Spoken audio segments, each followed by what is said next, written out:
सरकार भी मोदी मारेगा। पेपर बेर पे लीक कर दे तो गाली नहीं दे तो क्या उसको अगरबत्ती दिखाए? ऐसे नल्ले को बनाया गया एजुकेशन मिनिस्टर, तो ऐसे जो यूथ पढ़े लिखे हुए हैं वो पढ़ा लिखा यूथ कहाँ जाएगा? ये पढ़ा लिखा यूथ क्या बनेगा? जाल फेंक कर मोदी के दिमाग की गंदगी निकाल दो। हम बार बार मत पूछो कि भाई क्या चल रहा है, क्या चल रहा है। सरकार मादर चौध है आगे, ऐसे ताकत से लगा लगा के मार रहे हैं कि भाई जैसे जानवर हो। चाहे बीएसएफ, चाहे असम राइफल आए, चाहे आरएस कमांडो आए, चाहे सीएस कमांडो आए, डंडा मार रहे हैं, ऐसे हंस रहे हैं। पुलिस वालों की वीडियो देखी होगी। एक चीज होती है, लड़कियों को तमीज से मारा जाता है, वो पीछे से डंडे कर रहे हैं, छातियों पे हाथ मार रहे हैं, ये कौन सी बात होती है? औरतों के साथ तो जो बदसलूकी की है ये हैरासमेंट है सर, सेक्सुअल हैरासमेंट है। नॉर्मल लोग ऐसा नहीं करते हैं, ये रेपिस्ट मेंटालिटी है। मोदी को रिजाइन देना चाहिए, वही पूरी बीजेपी खत्म कर दो। अब मार्केटिंग हिंदू मुस्लिम वही चल रहा है उनका।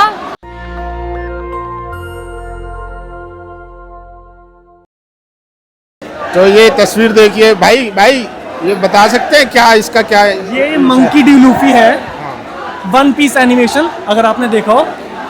जो उसका मेन कैरेक्टर है ना मंकी डी लूफी, उसका रोल क्या है कि वो ना इक्वलिटी के लिए लड़ता है। जहां भी उसको इनजस्टिस दिखाई देता है वो उसकी लड़ाई हो जाती है, चाहे कैरेक्टर किसी के साथ कुछ भी हो रहा हो।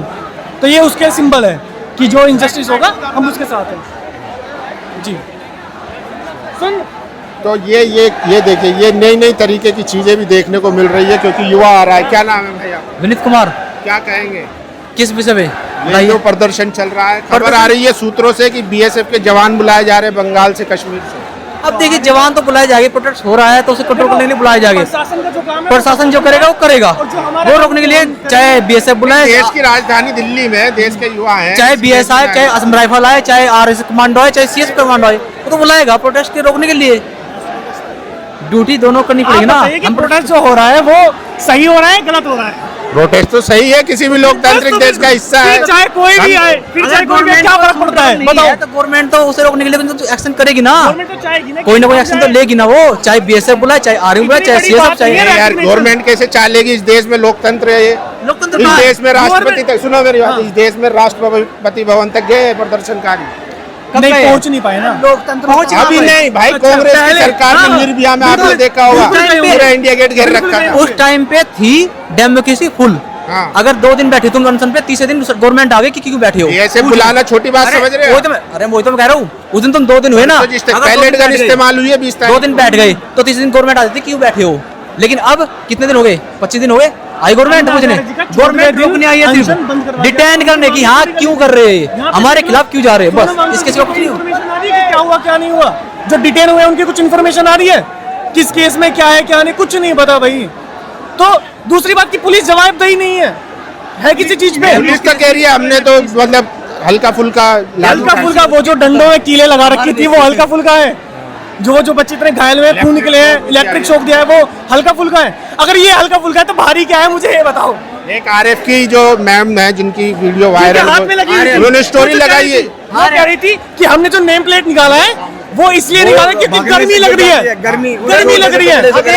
गर्मी लग रही है इतनी सी नेम प्लेट से, हमने जो शर्ट पहनी है इससे गर्मी नहीं लग रही। उन्होंने एक स्टोरी भी लगाई है अपने इंस्टा अकाउंट पे कि कॉकरोच जो अपनी हालत नहीं बदल सकते हैं वो देश को क्या बदलेंगे? कोई नहीं, देखो वो तो हम कोशिश करने वाले तो यही थे ना, जो ये लड़कियों को मार रहे थे। लड़कियों को मारने का ऑर्डर किसने दिया था? बच्चों को मारने का ऑर्डर किसने दिया था? पुलिस तो निष्पक्ष होनी चाहिए जहाँ तक है, लेकिन यहाँ पे तो लग रहा है जैसे पक्ष है। पुलिस भी निष्पक्ष नहीं है। आपने देखा कि सिविल में पुलिस वाले थे, ठीक है, विदाउट ड्रेस थे, उनकी नेम प्लेट नहीं थी, ये निष्पक्षता है। और आप एक चीज देखना कि ठीक है आप प्रोटेस्ट को बंद करा रहे हो, एक होता है कि थोड़ा हल्का फुल्का डरा देना, ऐसे ताकत से लगा के मार रहे हैं कि भाई जैसे जानवर हो। मार रहे थे, जैसे कि कहीं आतंकवादी आके हैं दिल्ली में घुस गए हों, जो इतनी बेरहमी से मार रहे थे, गिरा के नीचे बंदा गिरा हुआ है, उस पर 10-10, 12-12 पुलिस वाले मार रहे हैं, उसको घेर के। महिलाओं को नहीं छोड़ा, वो लड़कियों के सर फाड़ रहे हैं, डंडे मार रहे हैं, वो नहीं देख रहे, डंडा मार रहे हैं, ऐसे हंस रहे हैं। पुलिस वालों की वीडियो देखी होगी। एक चीज होती है, लड़कियों को तमीज से मारा जाता है, वो पीछे से डंडे कर रहे हैं, छातियों पे हाथ मार रहे हैं, ये कौन सी बात होती है? वो चीज तो आपने नोट करा होगा। क्या लग रहा है कौन लोग थे जो सिविल में भी थे, स्लीपर में थे, यहाँ तक कि मुंह ढक के भी थे, प्रॉपर वर्दी में थे, वो ड्रेस में थे, पुलिस वाले भी थे, कुछ लोग ऐसे भी थे जो सिविल में। उन्हें कहना बड़ा मुश्किल होगा कि पुलिस वाले थे या वो नहीं थे या कौन थे, क्योंकि हमने पूछा था एक जब हम प्रोटेस्ट कर रहे थे तो हम सांसद तक पहुंचे, पार्लियामेंट तक पहुंचे थे, हमने पूछा तुम लोग कौन हो, चुप्पी नु क्या तुम्हें क्या मतलब इससे, हम कौन है, सिर्फ ये मतलब उनका। तो क्या कहा उन्हें बताओ, हमने कहा ड्रेस क्यों नहीं पहन का है, ना तुम्हारा ड्रेस है ना तुम्हारी कोई मतलब बैच मार्क है, ना ही तुम कुछ है आगे, तो क्या कैसे पहचाने तुम कौन हो। उन्होंने सपोर्ट करे कि मारो, वहाँ कोई दिक्कत नहीं है। और सबसे ज्यादा ट्रीटमेंट कर रहे थे वो वही तो जो विदाउट ड्रेस थे। पुलिस के वेश में। हाँ आरएसएस के गुंडे थे सारे, वो उनके आरएसएस वाले थे। किसी के भी हो। ये रेंट पे लाए हुए हायर किए हुए गुंडे थे। हायर के बैच नहीं था उनके पास, क्योंकि आरएसएस तो कहती है हम राष्ट्रवादी संगठन है, फिर अपने ही बच्चों पे लाठी तो बजवा रही है। भिजवा सकती है। अब क्या कब बोला उसने, बेरहमी से मार रहे थे। आरएसएस राष्ट्रवादी कब से हो गया? भागवत कहते हैं। मैं कहता हूँ कब से हो गया, आजादी के पहले से राष्ट्रवादी नहीं थी, आरएसएस का जिक्र कब से हो गई। आरएसएस की तुम बात ही ना करो ना, तब फायदा है। जब सुभाष चंद्र बोस लड़ रहे थे ना, तब उसने कहा था तुम क्यों लड़ रहे हो, आरएसएस ने ये कहा था, तो बताओ वो राष्ट्रवादी होगी जो उनसे अंग्रेज के साथ मिलकर कह रही थी कि हमें कोई मतलब नहीं है, ये कर रहे हैं तो ठीक है, हम तो उनके साथ है, वो राष्ट्रवादी फोर्स कैसे होगी।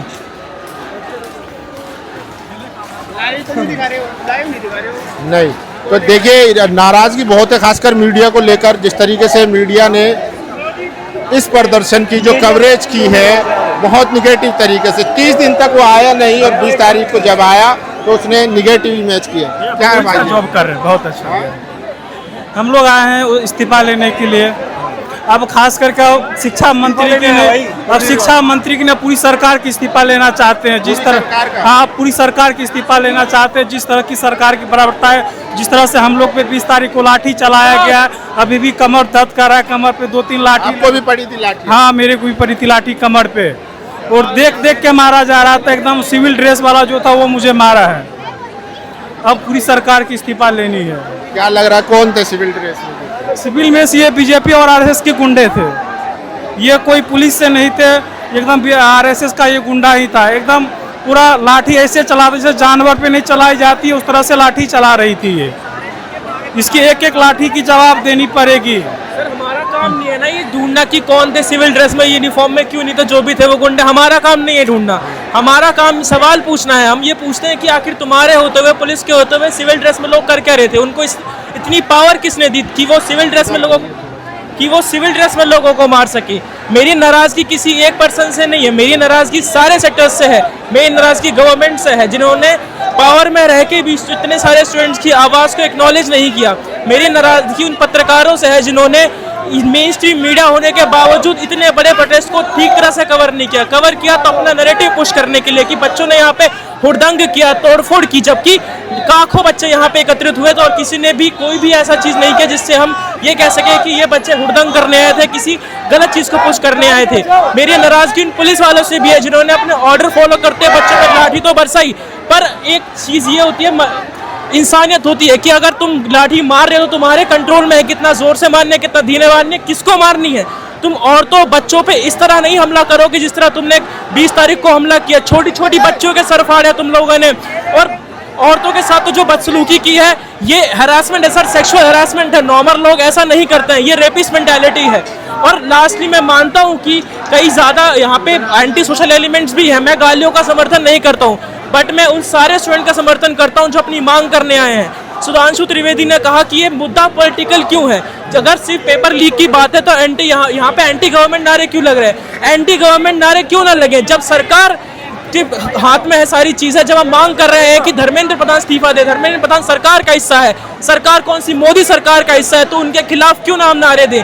उनसे हम सवाल पूछते हैं कि आप ये स्टूडेंट्स को कैसे एक्नॉलेज नहीं कर रहे हैं इस डिबेट, जो भी लोग यहाँ पे अपनी आवाज़ उठा रहे हैं। एटलीस्ट तुम आके बताओ, तुम विदेश दौरा कर रहे हो, तुम लोगों को जन्मदिन पे विश कर रहे हो, तुम सारा हर चीज़ के लिए तुम्हारे पास समय है, तुम्हारे पास एक्नॉलेज करने का समय नहीं है। तुम एक भी तुमने ऐसी बार बोला नहीं कि हम स्टूडेंट का समर्थन करते हैं, हम उन्हें देखेंगे।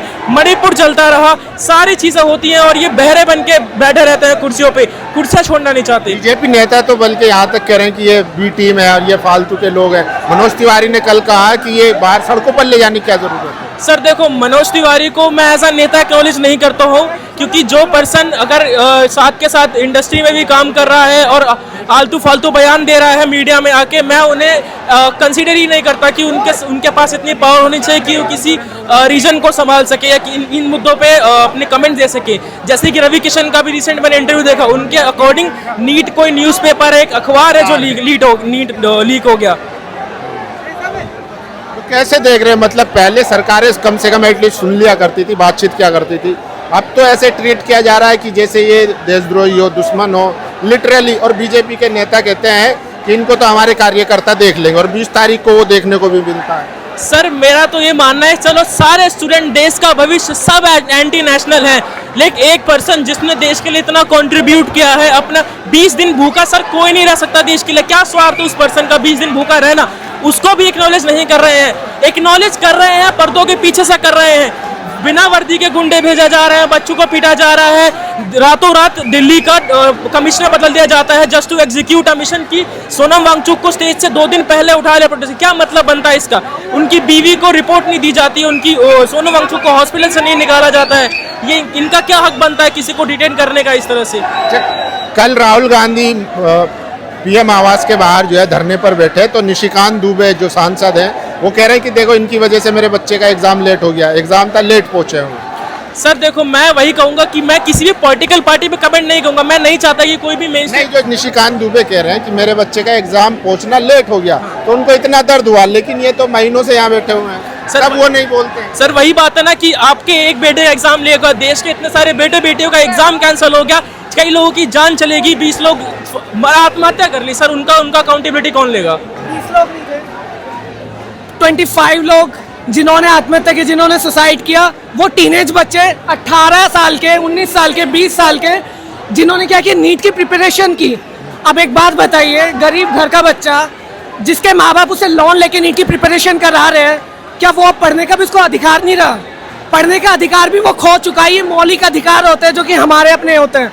वो मौलिक अधिकार भी अगर हमारे नहीं रहेंगे तो हम कहाँ जाएंगे? आप खुद सोचिए कि एज अ स्टूडेंट अगर हम पढ़ाई लेवल किसी लेवल पे जा रहे बनने के लिए, सपोज उन्होंने वो नीट का पेपर लीक किया, वो नीट का पेपर क्यों लीक किया? कल को आपके बच्चे ही तो लाइक उस डॉक्टर से इलाज करवाएंगे ना जिसने नीट की तैयारी नहीं की, जिसने नीट की प्रिपरेशन नहीं की, जिसको नीट की फुल फॉर्म नहीं पता, ऐसे डॉक्टर से वो इलाज कराएंगे तो इट मीन्स वो पब्लिक खतरे में होगी ना, बच्चा मरेगा ही, ऑब्वियस सी बात है। और जिन बच्चों ने 3-3 साल लगातार, 1-1 साल, 3-3 साल एक ही बुक को 10-10 बार पढ़ के, 10-10 बार पढ़ के उन लोगों ने तैयारी की, फिर एंड में क्या करते हैं ये लोग? नीट का पेपर लीक कर देते हैं। फिर उन बच्चों के पास क्या रहेगा? उन्होंने डिप्रेशन में आके आत्महत्या कर ली। अब बताइए, गरीब जो हमारे मौलिक अधिकार होता है, इसमें बच्चा पढ़ेगा भी नहीं तो कहाँ जाएगा? नीट की तैयारी करने के बाद MBBS की फीस जो होती है ना 2 करोड़ होती है। 2 करोड़ वो जो फीस होती है वो बच्चा कहाँ से लाएगा? इन्होंने यहाँ पे भी डिफ्रेंशिएट कर दिया है, लोअर कास्ट, अपर कास्ट, जातिवाद, धर्मवाद। इन्होंने ये चीजें तो कर ही दी है कैटेगराइज, और इन्होंने अब एजुकेशनल सिस्टम को भी पूरी तरीके से कैटेगराइज कर दिया। हम लोग जो ये यूथ है, ये यूथ यहाँ पे पीसफुली प्रोटेस्ट करने के लिए आया है, ना कि यहाँ पे आतंकवाद फैलाने के लिए। हम लोग यहाँ पे प्रोटेस्ट इसलिए करने आए कि ताकि हमारी सुनवाई हो, हम लोग इस चीज़ के ऊपर न्याय मिले। और जो धर्मेंद्र प्रधान है उसको ऐसे नल्ले को वो बना दिया गया एजुकेशन मिनिस्टर, जिसको बनाना नहीं चाहिए था। वो नल्ला है जिसको खुद कुछ नहीं आता। ऐसे जब एक बात बताइए, डॉक्टर बनने के लिए नीट का पेपर देते हैं, तो ऐसे नेताओं के लिए भी एग्जाम होने चाहिए ना। वो तो कह रहे हैं कि देश की सुरक्षा के साथ खिलवाड़ कर रहे हैं ये लोग। नहीं, हम देश की सुरक्षा के साथ कहाँ खिलवाड़ कर रहे हैं? किसको हमने हार्म किया? जबकि हमारे जो देश की जो पुलिस है, जो प्रशासन है, ठीक है, वही लेडीज को हार्म कर रहा है, वो लेडीज पे हाथ चला रहा है। उन्होंने क्या किया? उन्होंने किसी भी तरीके से पीसफुली हमने जो प्रोटेस्ट किया, अभी तक भी हम पीसफुली कर रहे हैं, किसी को हार्म नहीं किया। अब आप खुद सोचिए, ऐसे नल्ले को बनाया गया एजुकेशन मिनिस्टर, तो ऐसे जो यूथ पढ़े लिखे हुए हैं, वो पढ़ा लिखा यूथ कहाँ जाएगा? ये पढ़ा लिखा यूथ क्या बनेगा? आप खुद बताइए ना। कह रहे हैं जो यूथ है पढ़ा लिखा वो तो तैयारी कर रहा है, ये तो सब बहके हुए हैं। नहीं, यूथ पढ़ा लिखा तैयारी नहीं कर रहा। वी ऑल आर एजुकेटेड, यहाँ पे सबकी एजुकेशन हाई है। I am also doing BTech and I am doing as a worker. So it means ये नहीं है कि हमें कुछ आता नहीं है। हम जब एग्जाम पास करते हैं ना, तो हम भी उस एग्जाम के लिए तैयारी करते हैं। ठीक है, क्या नाम है भाई? क्या वाइपर क्यों ले आया? वाइपर सफाई के लिए लिए हैं अभी। किसकी सफाई करेंगे? रोड का सफाई, पूरा कचरा भी फैल गया है। रोड की सफाई करेंगे? यस। हमें लगा सरकार की सफाई। सरकार को भी सफाई होगा, सरकार भी मोदी हटेगा। हटेगा? हाँ, गाली काहे दे रहे भैया? पेपर बेर में लीक कर दे तो गाली नहीं दे तो क्या उसको अगरबत्ती दिखाए? तो शिक्षा मंत्री की गलती है ना, मोदी जी का। मेन तो मुद्दा मोदी जी है ना, बीजेपी का। मोदी जी हो गए। हाँ, तो वाइपर से क्या करेंगे? वाइपर से अभी रोड साफ हो रहा है। तो 20 तारीख को जो हुआ वो पूरे देश ने देखा और उसके बाद पूरा माहौल बदल चुका है और तमाम लोग यहाँ पर लगातार आ रहे हैं। और सोचिए और भी लोग उनसे बात करेंगे। क्या कुछ कहना चाहेंगे भाई मोदी जी के बारे में, शिक्षा मंत्री के बारे में? जी, उनको देश चलाना ही नहीं आता, एक तो सबसे पहली बात। दूसरी बात, जो हमारे शिक्षा मंत्री हैं उनको भी कुछ नहीं आता। हम इतने देर से कह रहे कि आप अपना इस्तीफा दो, लेकिन हम उनको इसलिए कह रहे हैं क्योंकि हमें पता है कि उनके जाते ही सब कुछ ठीक हो जाएगा, लेकिन उनका ईगो इतना हर्ट हुआ पड़ा है, सारी बात उनकी ईगो पे आ चुकी है अब। ईगो की वजह से नहीं हो रहा है? हाँ, ईगो की वजह से मेन। इस्तीफे से अगर हो जाता है तो क्या समस्या हल हो जाएगी, प्रॉब्लम सोल्व हो 50% ठीक हो जाएगी, 50% अब जो नया शिक्षा मंत्री है उस पर डिपेंड करता है, जो नया आएगा। क्या कैसे देख रहे हैं, कब तक चलेगा ये धरना? जब तक वो अपना रेजिग्नेशन नहीं दे देता, वहाँ से तो कोई रिस्पॉन्स आ नहीं रहा। जब तक रिस्पॉन्स नहीं आता तब तक ये चलता ही रहेगा। चलेगा चाहे 10 दिन लगे, 20 दिन लगे, 2 साल लगे। 20 दिन तो ऑलरेडी हो चुका है, 1 महीना तो हो ही चुका है। हाँ, आगे भी चलता रहेगा। 1 महीना हो गया, 2 महीना और चलेगा, 1 साल और चलेगा। चलिए ठीक है। तो देखिए बहुत ज़्यादा लोग हैं, क्या क्या कहेंगे वहाँ? नहीं बोलेंगे? तो देखिए बोलना भी नहीं है कुछ लोगों को। देखिए ये क्रिएटिविटी, ये आप इसके बारे में 2 एक्सप्लेन करना। ये वाला दिखा दीजिए मैम। एक्सक्यूज मी, ये वाला दिखा दीजिए पोस्टर एक बार। तो देखिए बहुत क्रिएटिविटी देखने को मिल रही है यहाँ पर। स्पाइडरमैन भी आया, भाई से बात करेंगे। स्पाइडरमैन साहब आप क्या कर रहे हैं? सर आप क्या पूछना चाहते हो, क्या करना है आपको पूछना पड़ रहेगा यहाँ पे। आप पूछो, आप क्या जानना चाहते हो? क्या कहेंगे मोदी जी के बारे में और शिक्षा मंत्री के? शिक्षा मंत्री के बोलो या प्रधानमंत्री बोलो, सबने जो करा है आपने परसों देखा है। बच्चों पे लाठी चलवाई, औरतों पे लाठी चलवाई, उन्हें इतना पता नहीं है कि क्या जवाब देना चाहिए। जवाब देना नहीं आता तो औरतों पे हाथ चलाया, बच्चों को थप्पड़ मारा, औरतों को थप्पड़ मारा, औरतों को गलत तरीके से प्रचार किया। इस पे आपका क्या कहना है? आप सवाल मत पूछो, सरकार का विरोध करो, सरकार सही नहीं है।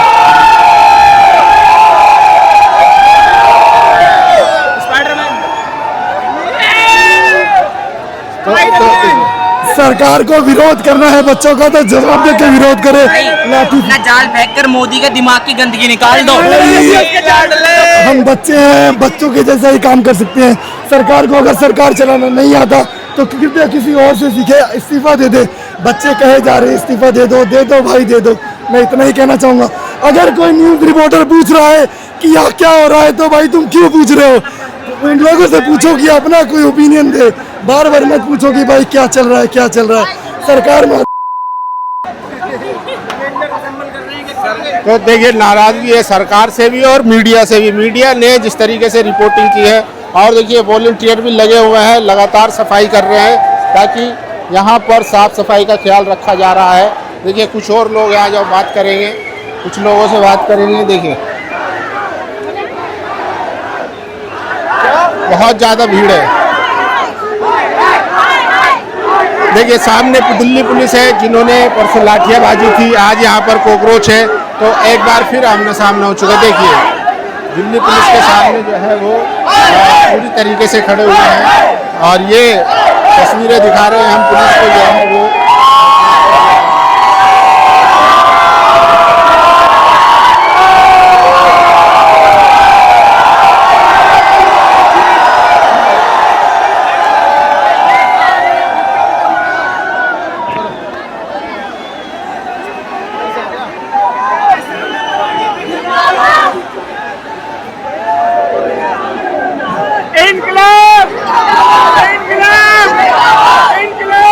तो ये तस्वीरें हैं आज के प्रदर्शन की। लाठी चार्ज के बाद से ये तीसरा दिन है जिसमें आप भीड़ देख सकते हैं। जो भीड़ है वो बहुत ज़्यादा है और भीड़ लगातार बढ़ती जा रही है। और देखिए लोगों का जमावड़ा लगता जा रहा है, गुस्सा जो है बढ़ता जा रहा है। कुछ लोग हैं उनसे बात भी करेंगे। देखिए आप कुछ कहना चाहेंगे मोदी जी से या शिक्षा मंत्री से? रिजाइन कर दो, हाँ? रिजाइन कर दो, रिजाइन दे दे। रिजाइन देना चाहिए, मोदी को रिजाइन देना चाहिए, वही पूरी बीजेपी खत्म कर दो अब। बहुत डिसअपॉइंटिंग है कि हम बच्चे यहाँ पे मर रहे हैं, इवन हॉस्पिटल तक एडमिट हो गए लोग, एंड इन लोगों को कुछ फर्क ही नहीं पड़ रहा, लाइक इनह्यूमेन है सब कुछ बस, and it's disappointing, it's very disappointing. अच्छा, आप लोगों के घर वालों को पता है? आप लोग हाँ, हमारे घर वालों को पता है, हमारे घर वालों ने भेजा है कि आप जाओ, आप जाके देखो हो क्या रहा है उधर। 20 तारीख की जो वीडियो वायरल हुई है जिसमें बहुत ज्यादा बर्बरता देखी गई, उसके बाद लोगों को लगा कि यहाँ के बच्चों को जाना चाहिए। उसके पेरेंट्स कॉशियस भी हो गए हैं, व्हिच मेक्स सेंस, क्योंकि कोई भी नहीं चाहेगा कि उनके बच्चे मरे।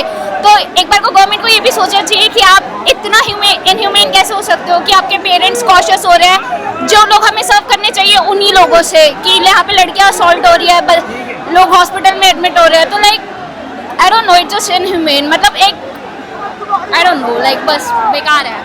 मतलब गवर्नमेंट का एक ही काम है कि जो पीपल है उनको सर्व करने का, वो एक ही काम नहीं कर पा रहे हैं, तो मतलब कि शर्म की बात है, शर्म की बात है। लेकिन प्रधानमंत्री स्कीम भी चलाते, कहते हैं बेटी बचाओ बेटी पढ़ाओ। क्या कर रहे हो? स्कीम को कहाँ पे यूज हो रही है? वो स्कीम उनकी कैंपेन्स में यूज हो रही था, वो मार्केटिंग में यूज हुआ था, उसका आधे से ज्यादा मार्केटिंग में यूज हुआ था, सिर्फ मार्केटिंग करते हैं, आधे से ज्यादा हुआ था मार्केटिंग। हिंदू मुस्लिम वही चल रहा है उनका इतने सालों से, पता नहीं लोगों को समझ क्यों नहीं आ रहा है। यूज करने में, एजुकेशन में लगाने से ज्यादा उन्होंने पीआर करी थी अपनी कि हम ये कर रहे हैं वो कर रहे हैं, बट अगर आप एक्चुअली चेक करते हैं तो फंड जहाँ लगना चाहिए था वहाँ नहीं लगा था स्टैटिस्टिकली। तो देखिए लोग जो है घरों से निकल कर आ रहे हैं, और ये तस्वीरें हैं जो हम जंतर मंतर से दिखा रहे हैं। लगातार यहाँ पर भीड़ बढ़ती जा रही है, और 20 तारीख के बाद से तो बहुत ज़्यादा यहाँ पर भीड़ बढ़ती जा रही है। बाकी आप लोगों की क्या राय, अपनी राय जरूर दीजिए। कैमरा पर्सन तोहिद के साथ, जंतर मंतर, दिल्ली। नेशनल दस्तक की आपसे गुजारिश है कि अगर इसको बचाना चाहते हैं तो नेशनल दस्तक को सब्सक्राइब करने के लिए रेड कलर के सब्सक्राइब बटन को दबाएं, फिर बेल आइकन की घंटी दबाएं। नेशनल दस्तक को बचाने के लिए बहुत जरूरी है कि हर खबर को शेयर करें, लाइक करें, कमेंट जरूर करें।